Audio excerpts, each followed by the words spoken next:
Hey there, everybody. This is Intrinsic Motivation from a homie's perspective. Happy fall equinox, everybody. This is Hamza. And I'm David. And we have a goodie, a repeat person. We love having her, love talking to her. Every time she comes, she has new information to share with us. And we have Avery Alexander on the call today. How you doing, Avery? Doing awesome, guys. Thank you so much for having me on the call once again. It's always a pleasure to bring forward the latest downloads that's occurring in the earth and the universe. I do have to say that when I had spoken with you, we have these gaps of time that we speak. And when I had spoken with you a couple of days ago, it reminded me of I've only done the hypersleep one time.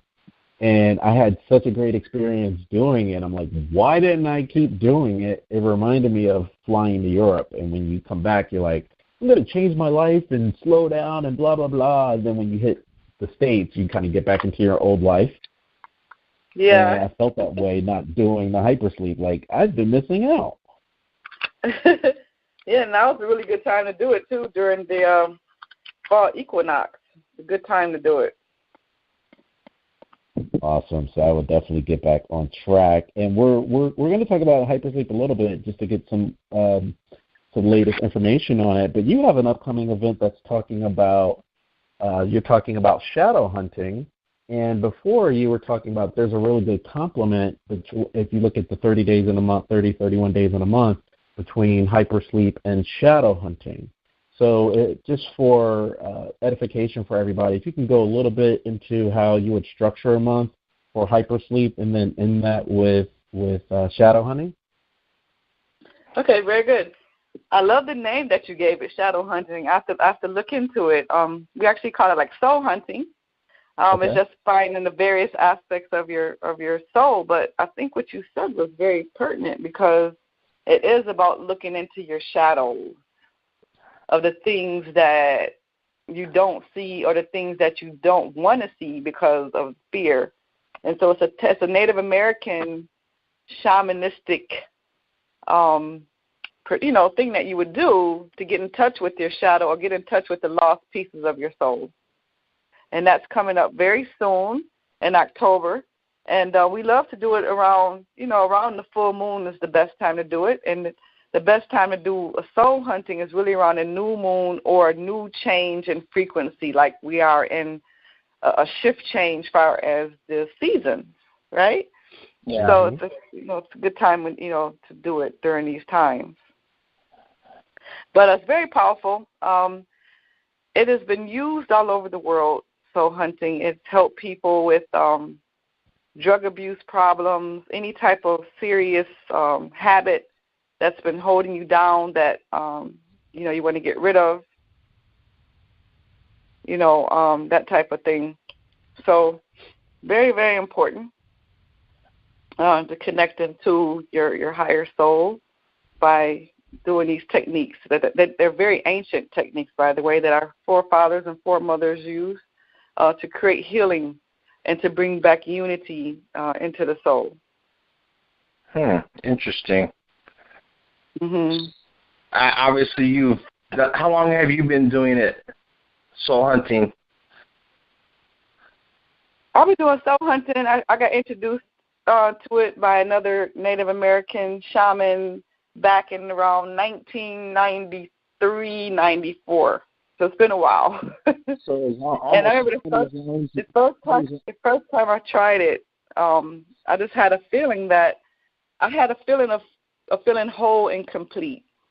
I felt like something was missing before, and after completing the soul hunting, I definitely felt more in together with myself. If you're following me, I just felt more complete, like something was missing before, and now I felt the presence of a piece of my soul that I just felt more joined together.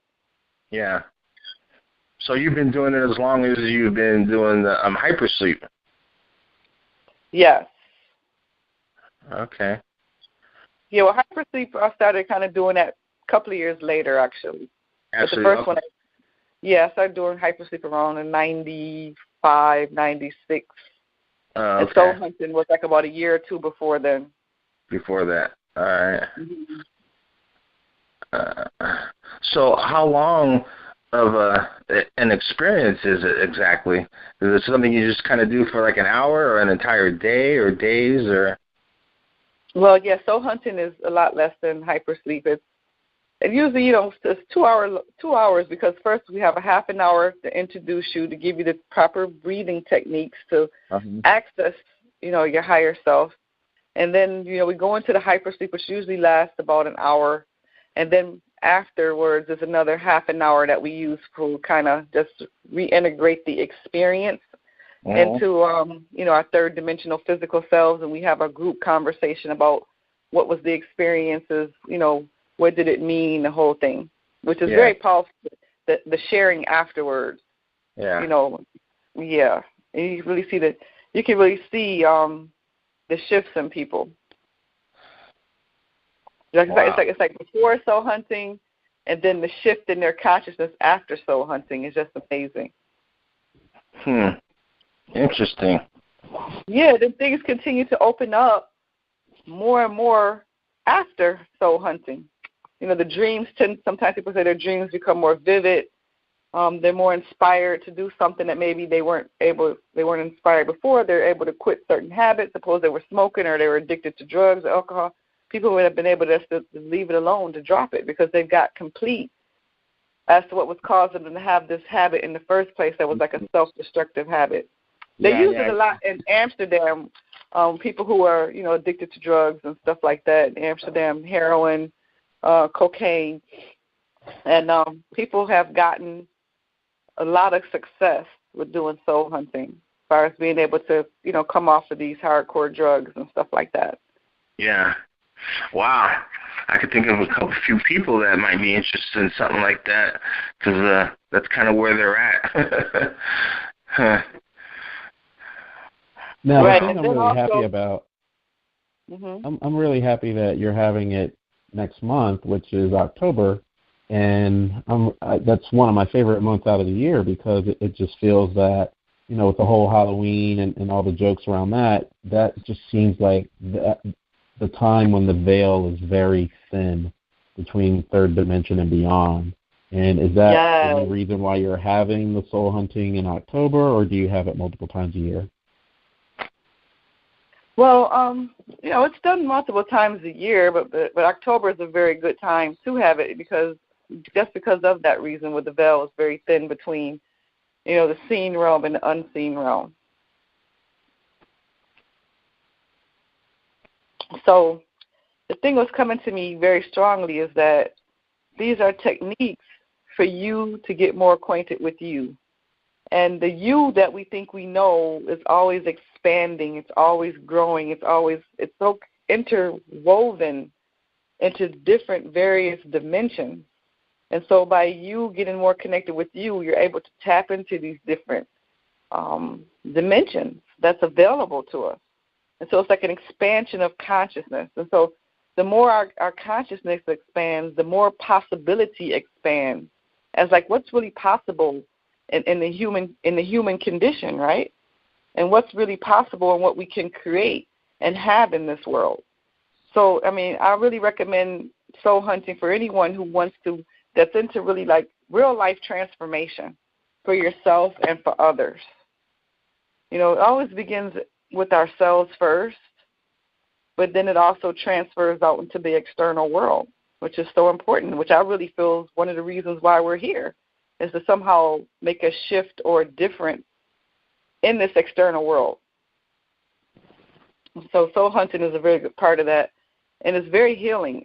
Anybody who's had any like traumatic things happen to them, like being abused or being raped or anything like that, soul hunting is very powerful for regaining the various aspects of yourself that was lost in that traumatic experience. For example, anytime you go through a traumatic experience, for your soul to cope with it, it actually leaves your body, and it gets trapped into that time frame and that time sequence. And how you remember it, because when you're thinking about the event, the emotions, the thoughts, even the smells, everything comes up exactly how it was when you're going through that experience. And that's a clear sign that a piece of your soul is still trapped into that experience, still trapped into that time dimension. So we use soul hunting as a method to go back and retrieve that lost, missing pieces of yourself and to regain that piece of your soul back into yourself. Yeah, and ultimately getting kind of, as you do that, it's kind of like getting whole again, getting whole, right? Because you're getting the pieces of yourself all back. Yes. And the more you are whole and not being splintered off into different past painful experiences, the more effective you can be in this world. Yeah.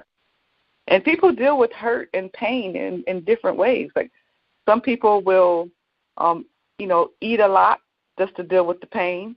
Some people will have, like all type of different sex just to deal with it because, that's what they're trying to avoid the pain, trying to embark on the pleasure. People do drugs, to kind of just forget about the pain.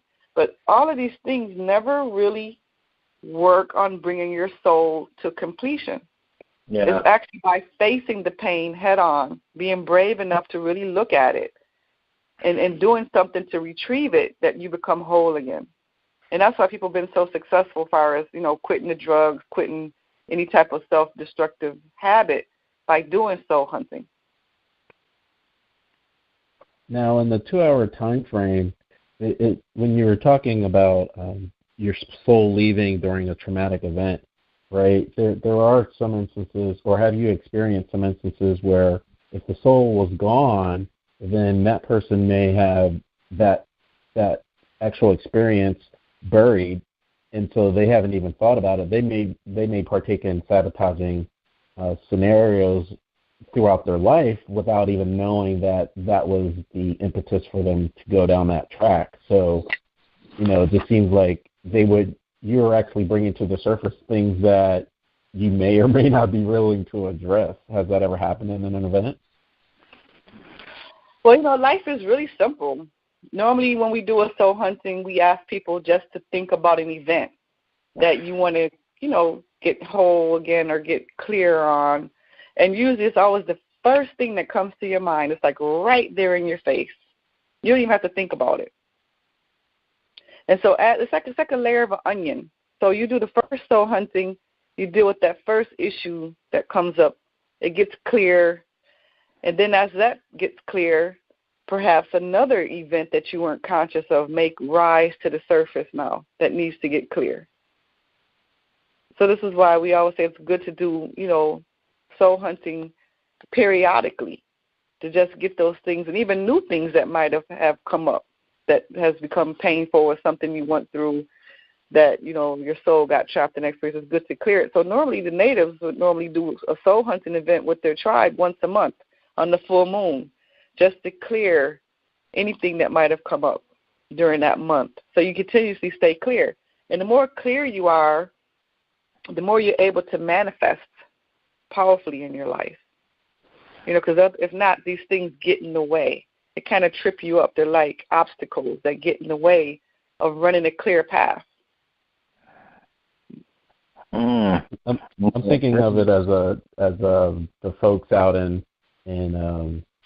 Silicon Valley, right? There's this conversation of exploration to nootropics, right, and looking at different alternative or mind-altering substances, and they're able to biohack what they're doing and reach like other levels that they couldn't have anticipated. So when you're saying soul hunting, it doesn't necessarily have to be a traumatic event. Like, I'm thinking more so if it were me, right? Like I can't think of a traumatic event, but I would want to go because if I'm going to uncover my best self, I want to have access to it. You're saying we can both benefit. That's true. It doesn't have to always be a traumatic event. But let's face it, life is not always perfect, and sometimes we may not look at it mentally as a traumatic event, but our soul does. But our mind is like brushing it off like, oh, you'll be okay, just get over it, But our soul is still wounded because because it's various aspects of the self, yeah? And again, it doesn't have to be anything that comes to your mind that says, I'm going to soul hunting because I'm wounded and I need to heal. It's just like you were saying, you want to get clarity on something. You want to find out what is your power animal, what is these other outside, or how you say, other realms that you wish to explore, what's out there. And soul hunting is a great way to do that. You just said life's not perfect. Wow. Next thing you know, you're going to be telling me that there's no Santa Claus. There's no Santa Claus. Well, let me clarify that when I say life's not perfect. Life is what you create of it. Yeah. And we know that in life, things come to us. Things come at you. It's like you're on the court playing basketball, and someone's going to throw the ball at you. You have to perform. You have to, get that ball in the hoop. And sometimes someone is the opposition is always what you call resistance. So when I say not perfect, what I'm really describing is the resistance that's in life. Yeah. There's always resistance. There's always. I just like that when you said that. It was like, that's not perfect. I was like, damn right, she's so right about that. Santa Claus, you know how hurt I was when I found out there wasn't no Santa Claus? I was traumatized. She's like, don't go there. She's like, don't go there. For that, to get over that there was no Santa Claus. David, walk away from your mic a little bit. You sound muffled. All right. That's better. All right. Could you give us a little, some explanation, you kind of glossed over, but just for the audience, about power animals and access to power animals?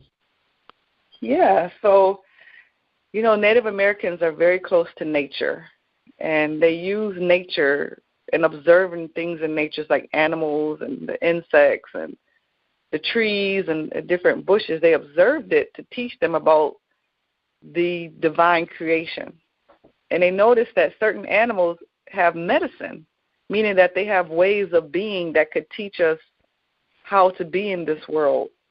And if you can use that medicine, it could assist you, assist your soul to heal.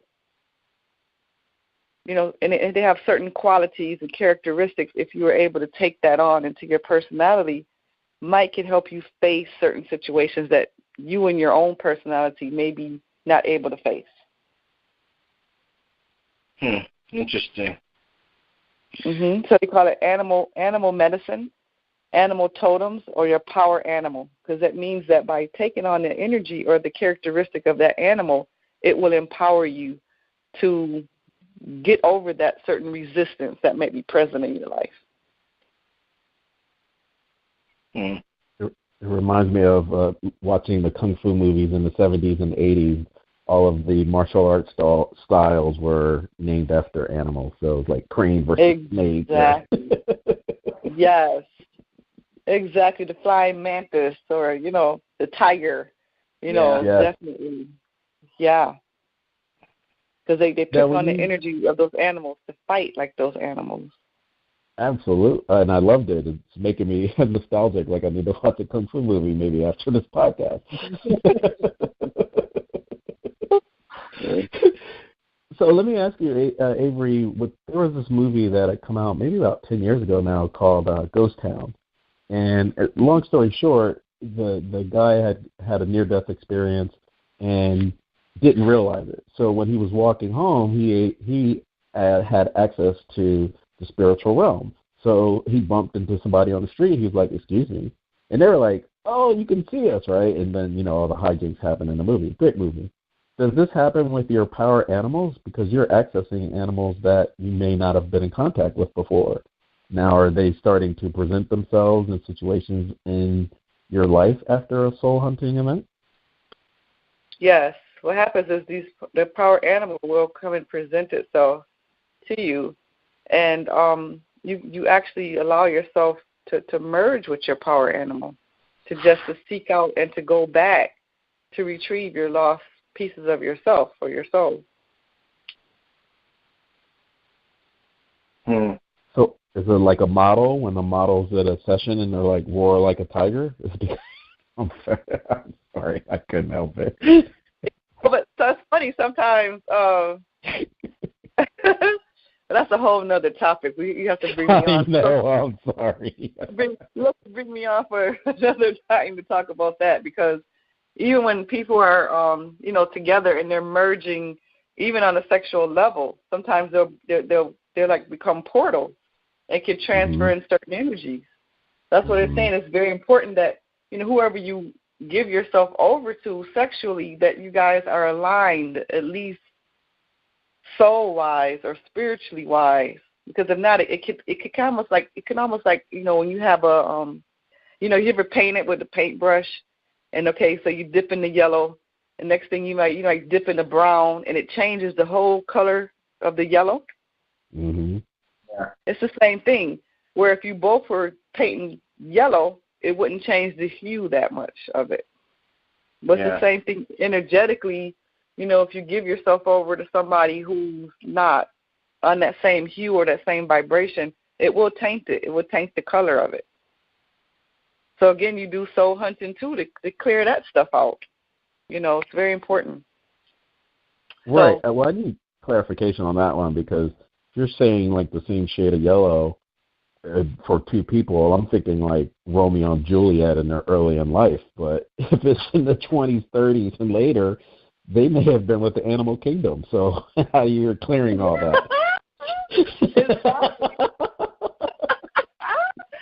Exactly. That's why it's important, those of us who are aware and spiritually aware, that that the person knows how to clear themselves, or they are clear to a certain degree. Because if not, you will pick up all of those animals from the animal kingdom. And want to know why you don't feel like yourself after, or things are not working out right. So that's very important. Very, very important.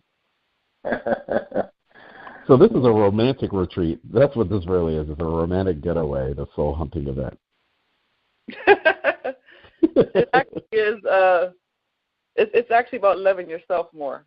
Yeah, looking into yourself more to allow more love into yourself, and however that looks. And also picking up habits and ways of being that support you all the way around.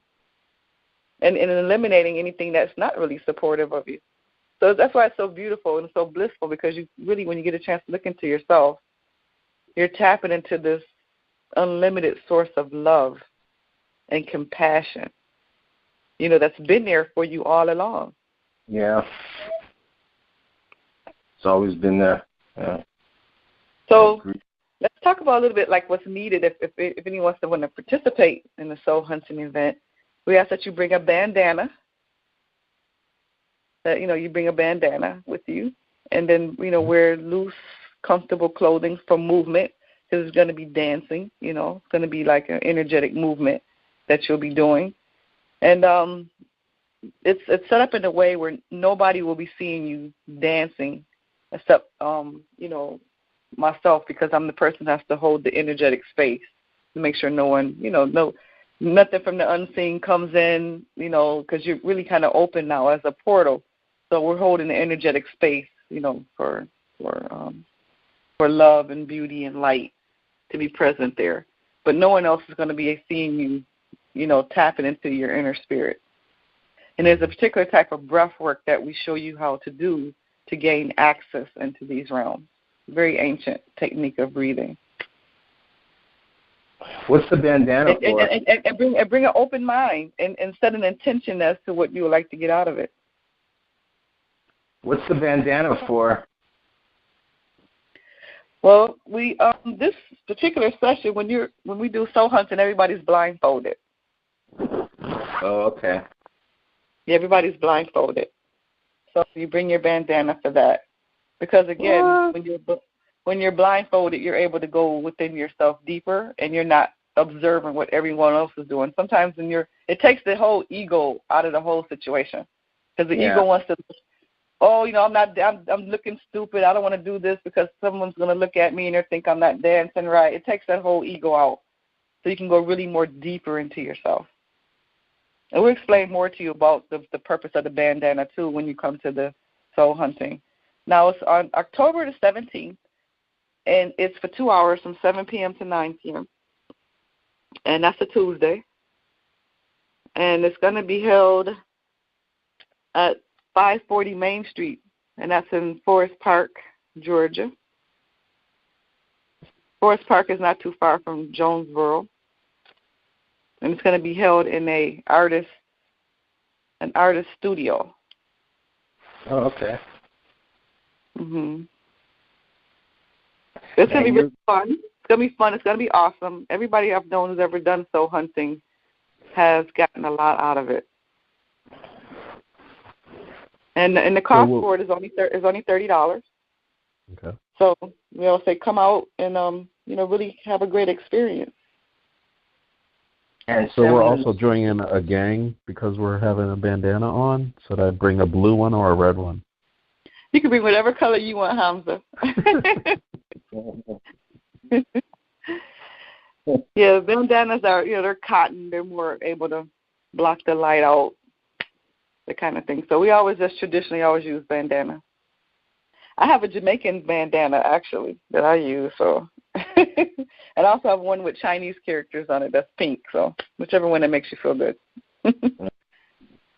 Let me ask you, with putting the two together, after you do the soul hunting, since you have, relatively 20 plus years doing both soul hunting and hypersleep, are you able to mesh the two as far as greater communication with your power animals when you hypersleep after a soul hunting event? It does make you more open and aware of the different realms that exist. Yeah, definitely.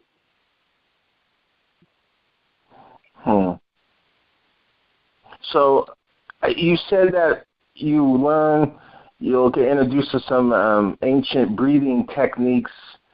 Besides for the purpose of just, for this event, talk a little bit about breathing and the importance of just breathing on a daily basis or the art of breathing. Well, I cannot stress enough how important breathing is to the soul and to the body. Because, of course, without the breath, we don't take in our next breath. Within 3 minutes, the average person is gone. It's like, okay, call the coroner. It's over. Yeah. And it's this invisible substance that gives us our life. Like, it literally gives us our life every second of the day. Yeah. And we don't know where this substance comes from. And after we breathe it out, we don't know where it goes. But it's intricately tapped into all of the realms, visible and invisible. And it gives life to all of that. And the word spirit, that word breath actually means spirit in the Indian language. It's like the same thing. It has the same meaning. Breath and spirit is the same thing. What you're breathing in the spirit, what you're breathing in my observation, you're actually breathing in the divine spirit who created us. You're interplaying with that energy all day long, in and out, in and out, in and out. And the more conscious you become of this breath, the more it leads you to everything. It gives you everything that you've ever gotten in this entire world. But yet, everybody here instinctively trusts that when you breathe in, something's going to fill your lungs. And when you breathe out, something's going to exit your lungs. But yet, the substance is so important for our life, but none of us yet walks around with, air tanks on our back because we're afraid that, we're not going to get our next breath. We instinctively trust the process. And the more you are connected to the breath, the more humble you become to life. It's like this: every breath you take in is a gift. Yeah. Because there's nothing that you can do to make more. There's nothing you can do to make less. It's just always there for you. Like a good, familiar friend. It's always there until you take your last breath in this physical body. And then you'll be joined eternally with the breath. Yeah, Can you explain the... Go ahead, David. Sorry about that. I was going to say that's interesting because I don't know how I kind of stumbled onto it, but in my teenage years, I was pretty athletic, and I figured out part of what made me so athletic, or why I was able to perform so well, was my breathing. But at that time, I didn't have a spiritual connection to it. But I just knew if I controlled my breathing and had a lot of focus on that while I was playing sports, I always exceeded and played really well. So that was all. And then, of course, as years went by, I realized a spiritual connection to it. But I always knew breathing was super important, whether it was, if I was playing sports or any other, anything else I was doing. But that was really probably my first introduction to how important breathing was, is when I was a teenager and playing sports. Yes. And yet a lot of people take the breath for granted with, the egos, I'm this, I'm Donald Trump, I'm the president, I'm this, and their egos get so inflated. Yeah, but with the breath, you wouldn't have that access to do the things that you're doing. Yeah. None of us would. So we get inflated, When you said it's inflated, or could it also be a lack of education? If you could talk a little bit about the difference between what most people are familiar with breathing, and that's through the nose, versus breathing from the diaphragm. If you can explain the difference, that'd be great. Okay, yeah, babies naturally breathe from the diaphragm. But it's funny, I remember going to school in kindergarten, and I remember the kindergarten teacher teaching me how to breathe the opposite way. I remember that. Reverse breathing, where you're not breathing from the diaphragm, you're actually expanding out your chest. But naturally, babies always breathe on the diaphragm. So when you take a deep breath in, that air is pressing down on the diaphragm, and as it presses on the diaphragm, endorphins are being released in our brain to help put us more in alignment, to help calm us down. That's why anytime anyone gets upset, they're like, okay, calm down, take a deep breath, count to 10, as you're breathing out. Why? Because it's that breath that's realigning your equilibrium to get you back into alignment with yourself. So it's important to do always diaphragmatic breathing. It also, like I said, the endorphins are our natural painkillers. It helps align our biochemistry of our brain. A lot of people are depressed because they're not breathing correctly, or people are experiencing anxiety because they're not breathing correctly. They're not breathing from the diaphragm, which is very key to our life. Yeah. Mm-hmm. So anytime you're feeling out of sorts, or you're not feeling right, check in with your breath. Somewhere you're not breathing correctly, or your posture may not be correct, where it's allowing the breath to enter in correctly and exit out correctly. So when you take a deep breath in and start getting into yourself, that anxiety, you'll find more than likely will leave. Yeah, I agree. Depression more than likely will leave. Mm-hmm. I agree. It's like, I don't know how many times I've just, all right, let me just sit down, take a few deep breaths, and then, everything just completely changes. It's like sometimes that's all you need. Just sit down and just take some deep breaths. True. Yeah. Just sit down and take some deep breaths in.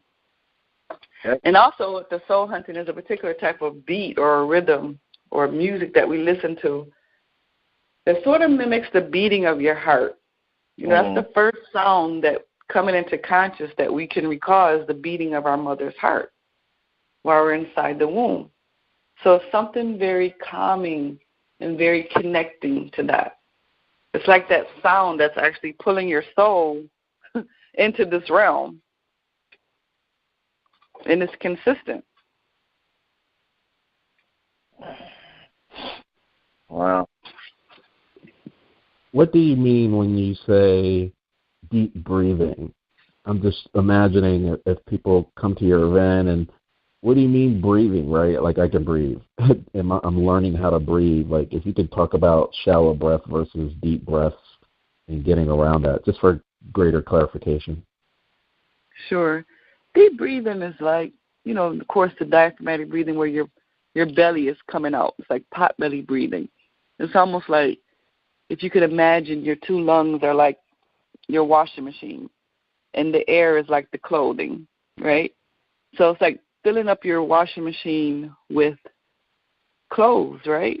It's like filling up your lungs with air to its maximum capacity, where it's actually pushing your diaphragm out, it's pushing your belly out. That deep pot belly breathing is going down into the pot belly, the lower abdomen of your body. And then when you breathe out, you're expelling all of that air. Is coming up and out, through your nose. You're expelling all of the air that's possible. Well, you never really expel all of the air that's in your lungs. Your lungs always keeps a reserve, but as much as you can. And so that's deep breathing. Shallow breathing is not even the air is not even going in as deep into your belly. It's basically just doing chest breathing, where it's just, your chest is rising and falling. So it's good to observe yourself. If you're breathing in, if you're seeing your belly is pressing out, then I would say that's a pretty good breath. If you notice that, your chest is coming out, then the air is not really going deep to where it needs to be at the lower parts of your lungs. And then there's something called chi. There's something called chi breath. Now, that's just the physical air that's coming into your lungs and coming out of your lungs. There's something called a chi breath, where you actually visualize the breath going all the way down out through the bottom of your feet, and you're breathing in through the bottom of your feet, going all the way back out through your nostrils, even out to the top of your head. That's chi breathing. That's like energetic breathing. Because, you have the unseen realm and the seen realm, right? So the physical is only a small reflection of what's going on in the unseen realm. So we also show you how to do, chi breathing. And you will feel, you notice that your whole body begins to feel energized as you do it. Are you doing this event? Are you running this event yourself, or do you have someone that's doing it with you? I'm running this event myself, but I'm actually working with the person who's offered me the space to do the soul hunting, and he's also going to be a part of, setting up the music and offering the space and that kind of thing. So, okay. And also something very exciting off the beaten path, and this might be really good for you, Hamza, because I know you love music. I know you love music as well, David. But we're looking into having a space where we're going to do something called a silent party. We have 3 different DJs from 3 different genres of music, and you have these headphones, they're wireless headphones, and at any time you can tap into any one of these sounds that's playing from the DJs and just dance and just be free. One might be playing trance music, one might be playing hip-hop, one might be playing reggae, they might change it over to be playing like African music, so it's going to be like a worldwide genre of music that will come through the 3 different DJs. Wow. So we're looking forward to it. I know, isn't that great? Isn't it great? So you can literally have this anywhere because the sound won't affect anybody, outside, but everything will be coming into you internally. They call it a silent party. Wow, interesting. Mm-hmm. I really like that concept. Yeah, it's really neat, Yeah, I found that you can access your animals when you are dancing. When you dance, you're relaxed, you are breathing more deeply, and I think that's where your power animals are looking for that opportunity to commune with you. Yes.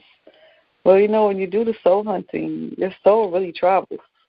You really feel like you've traveled into some distant world.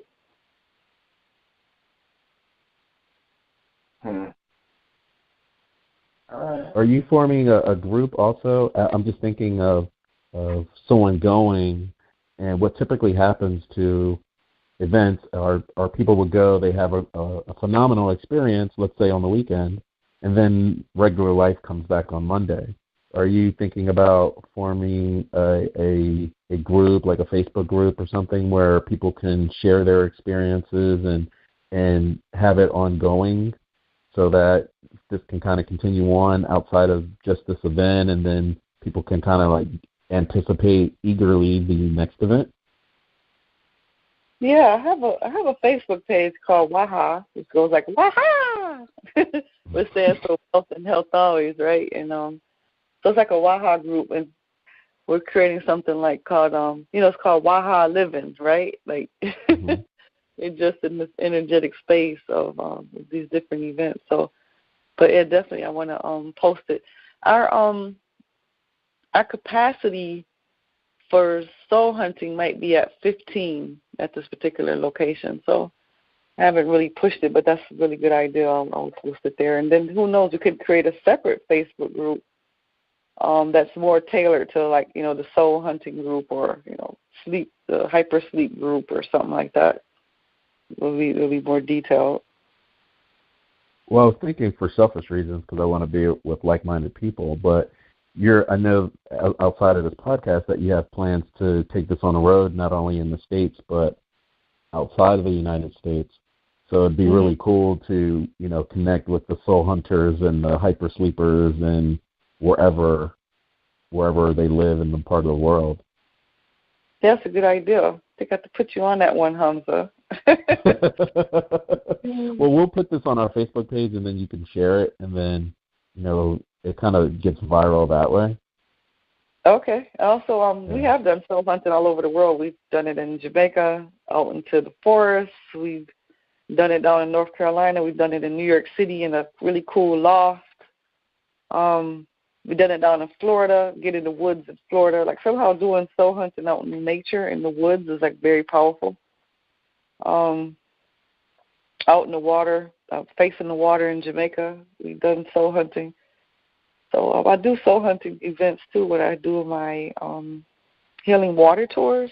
The next healing water tour is coming up in January 2018, where we go all around the different healing waters of Jamaica and do different rituals. We do ancestor rituals. We do soul hunting, and we just immerse ourselves in these various healing waters. They have bioluminescent waters there. They have water that the fire burns on top of the water, and you're actually bathing in this water while the fire's in front of you and not getting burned. Like, it's just really phenomenal experience. So soul hunting just tends to open up people more to receive when they go through these different healing waters. Now, with growth, what's the relationships with your animal totems from 1993 when you were introduced to soul hunting versus your power animals in 2017? It's funny because it's like a first love. When you first get introduced to your power animal, it never leaves you. You always remember your first power animal and the lesson that it brought you and the awareness. And it's like, your first love. You're always in love with it. You're just grateful. That's tend to been my experience and what other people have shared with me. And as time goes on, sometimes, that power animal will come back. Now, what we also do is show you that there's 4 power animals that's always there for you. They're like your stable. They're like your foundation. And you find that your personality is more connected to these power animals. That's just who you are. Like I always tell David, I said, man, I feel it. I don't know if he has the bear, but I feel the bear energy really strong with him. He gives you hugs, you just feel, the bear energy. So it's certain, people that everybody always have 4 distinct power animals that's connected with your personality. It's just who you are. Like my brother, he's definitely has turtle energy in him. And, he moves slow. He does stay in his little house. He sticks his neck out, then he pulls it back in. He's just a turtle, grounded. And one of my friends went to visit him, and they're like, why is he so slow coming to the door? I'm like, he's a turtle. That's his energy. And once you understand a person's personality, you understand them better. It gives you a more depth of who you're dealing with. Yeah, that makes sense. He's a turtle. People never like to come out the house. Well, turtles don't like coming out the house. They love their little own inner sanctuary, Once you understand the personality, then you say, oh, you get it. You understand why people do certain things or behave in certain ways. Yeah. What is yours, Avery? What's your power animal? I'm coming in. I said, what is yours? Your power animal, what is it? Well, I have four. My four distinct power animals is the wolf, which is the teacher.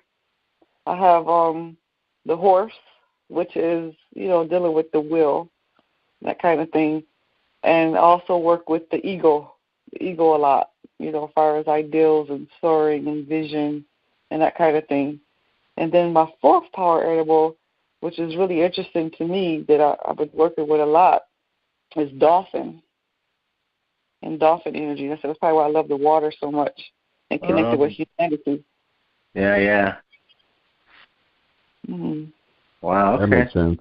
Yeah, but I also feel cheated because you go to the waters and all these places and we're going to meet at a dance studio. I feel cheated. That's why I love living by the water. I have a place in Jamaica that's on the water. I have to be near the water somehow, dealing with the dolphin energy. But, yeah. But then again, you stay open because I had a thought. I thought I was a different power animal. I thought I was more like, the lion or something like that. You know what I mean? So although I do work with lion energy, but the lion is not my core power animal personality. Mm-hmm. So I thought it was, but then it got revealed to me that it wasn't. So, and I think the most interesting soul hunting I've ever gone on is when I actually, the snake came to me in one of my power animal retrievals. And I was like, oh, my God, a snake, ew, flying me out. But then the snake medicine revealed itself to me, and I realized the power of it. I realized the power of the snake energy. It gave me a whole other perspective of snake energy. Mm-hmm. So stuff like that is really staying open to that type of stuff because you never know what animal will come to you. Like you might have an idea, okay, right now I need the dog energy or whatever. and the next thing you know, the raven will come, and stuff like that. So it's just about what your soul needs, the medicine that it needs, and you get to understand that your soul is definitely a distinct energy from the mind. And before it might, that might be blurred. People say, well, I don't know about my soul. What does my soul need? But then the soul reveals itself to you through these different soul hunting events. Now, with the for the foundation, this is more of a reference question. Do you have materials that you hand out so people make an association, or is it more of a personal relationship with the animal that chooses to appear? Yeah, it's more a personal relationship that appears to you, and it's different for everybody. Every soul hunting is different. It's totally different. You never know what to expect.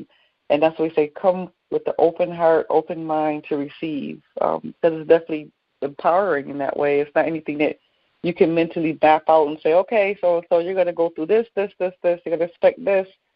I can't never tell you what you're going to experience when you go through a soul hunting. But I know it is always phenomenal, and it's always has been empowering for everyone that has done it. So let me ask you about preference. I mean, you sound, obviously, you're definitely in the space, and I plan on coming, so I think this is going to be a really fun event. And you've done soul hunting, you've done hypersleep, you've done other modalities. Do you have a preference where you find yourself more so leaning towards this earth energy? It's almost like saying, when you have to build something, which tool do you use to get the job done? And that's why I look at the different modalities. What tool does your soul need at that time to meet its objective? So that's why neither one of them is preferential over the other. It's just which medicine do you need at the time? Like when you have a cold, you would use echinacea and vitamin C rather than if you have a burn on your skin, you'll use aloe vera.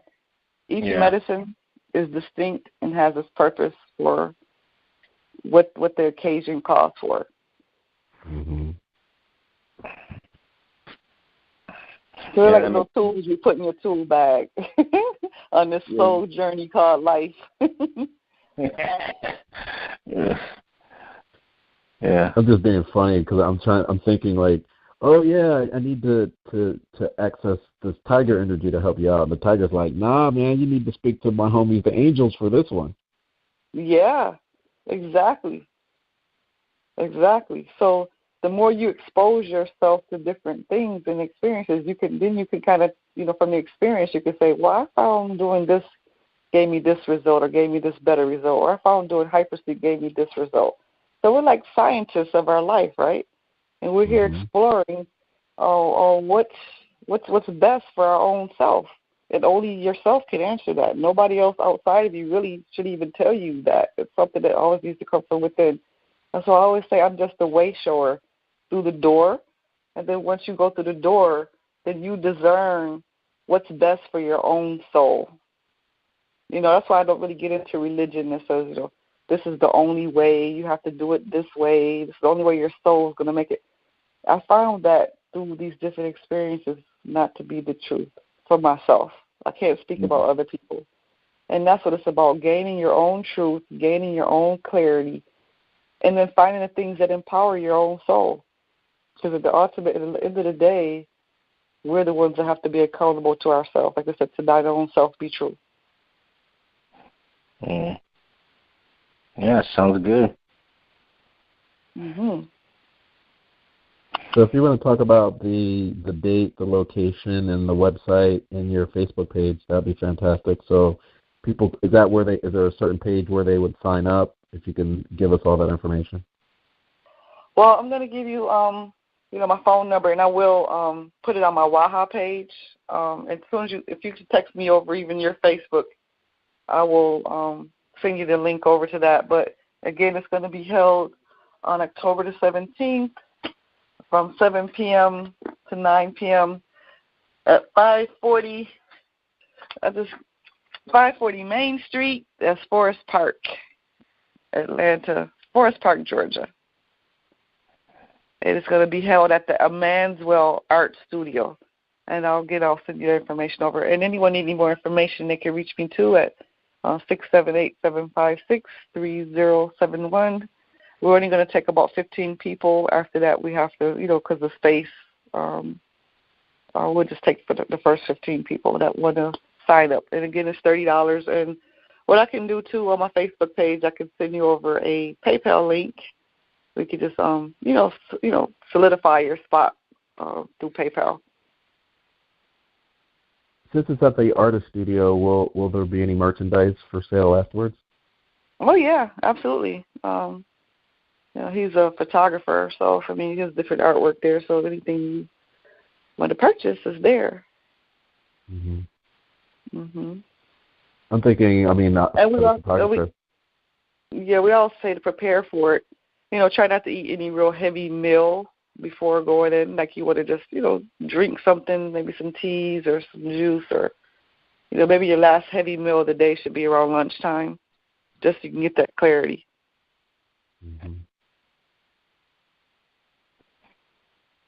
Fruits is fine. You can eat fruits and stuff like that. Yeah. Fantastic. Looks like we have another podcast in the can. Again, this is Intrinsic Motivation from a Homie's Perspective. We were here with Avery Alexander, expert in the Soul Hunting upcoming event here in Atlanta, October 17th. Make sure you get your tickets. They are limited. They're only open to about 15 people. So with that, I am Hamza. And I am David. And we appreciate your time again, Avery. Thanks so much. And we'll catch you guys on our next podcast. Thanks, guys. So my pleasure, guys. Thank you so much. I just say, waha! See ya. Okay. See ya. Bye-bye.